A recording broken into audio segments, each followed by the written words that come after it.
अंदर से प्रकाश आता है तो व्यक्ति के जीवन में खुशियां भी लौटती हैं, चेहरे की मुस्कुराहट भी लौटती है, समाज का सद्भाव भी लौटता है। और वो लौटाने के लिए ज्योति कलश यात्रा है। ज्योति कलश यात्रा का जो एकमात्र उद्देश्य है वो यही कि हर व्यक्ति के हृदय में उस ज्योति को प्रतिष्ठित किया जा सके। जिस ज्योति से बाहर का अंधेरा जाता है वो ज्योति है जिसको हम लोग अपने घरों में जला सकते हैं। जिस ज्योति से समाज का अंधकार जाता है वो ज्योति है जिसको गुरुदेव ने अखंड ज्योति के रूप में प्रतिष्ठित किया। जैसे ही व्यक्ति उससे जुड़ता है उसके जीवन की चेतना, उसके जीवन का प्रकाश लौटता है।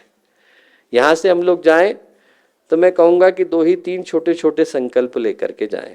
ज्योति कलश जैसे ही हम लोग लेकर के निकलें, एक तो हम लोग हरिद्वार की पावन भूमि पर हैं। इस हरिद्वार की पावन भूमि पर युगों पहले एक अद्भुत घटना घटी थी। क्या घटना घटी थी?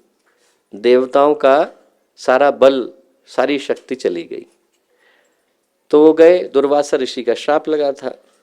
भगवान विष्णु के पास गए। भगवान विष्णु ने कहा कि एक काम करो, समुद्र का मंथन करो, उसमें से रत्न निकलेंगे। रत्न निकलेंगे तो उन रत्नों को प्राप्त करके अपनी खोई हुई शक्ति को पुनः हासिल करना। देवता असुर आ गए। मंदार पर्वत को लिया गया, वासुकी नाग को रस्सी बनाया गया, समुद्र को मथा गया। और जब उसमें से रत्न निकलने शुरू हुए तो सबसे पहले क्या निकला? जहर, विष, हलाहल, कालकूट। उसको भगवान ने धारण किया, तब जाकर मानवता को अमृत का पान संभव हो पाया। और जब उस अमृत के कलश को लेकर के देवता भागे तो वो जो अमृत का कलश था वो 4 जगह पे छलका। जिन जिन जगहों पे छलका उनमें से एक जगह पर हम लोग आज आकर के बैठे हैं, हरिद्वार की पावन भूमि। यहाँ से इतना ही हमें करने की आवश्यकता है कि जो हम वंदनीय माता जी के, गुरुदेव के ज्योति कलश को ले जा रहे हैं उसको पूरे महाराष्ट्र में, पूरे गोवा में, पूरे बिहार में, पूरे झारखंड में छलका देने की जरूरत है।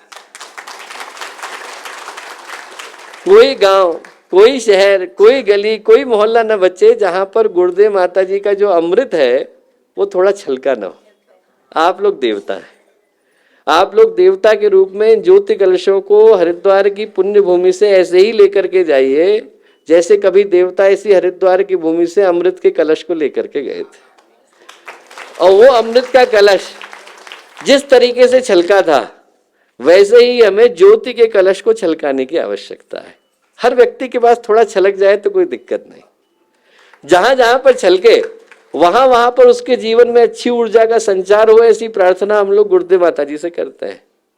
पहला तो मैं यही निवेदन करूंगा कि जिनका हाथ ज्योति कलश से लगे वो यही सोचें कि गुरुदेव माता जी का अमृत कलश हम लोगों को मिला है और इस अमृत कलश को हमें छलकाते हुए जाना है। जितनी जगहों पे छलके, जहां जहां पे छलके, उतना ही सौभाग्य।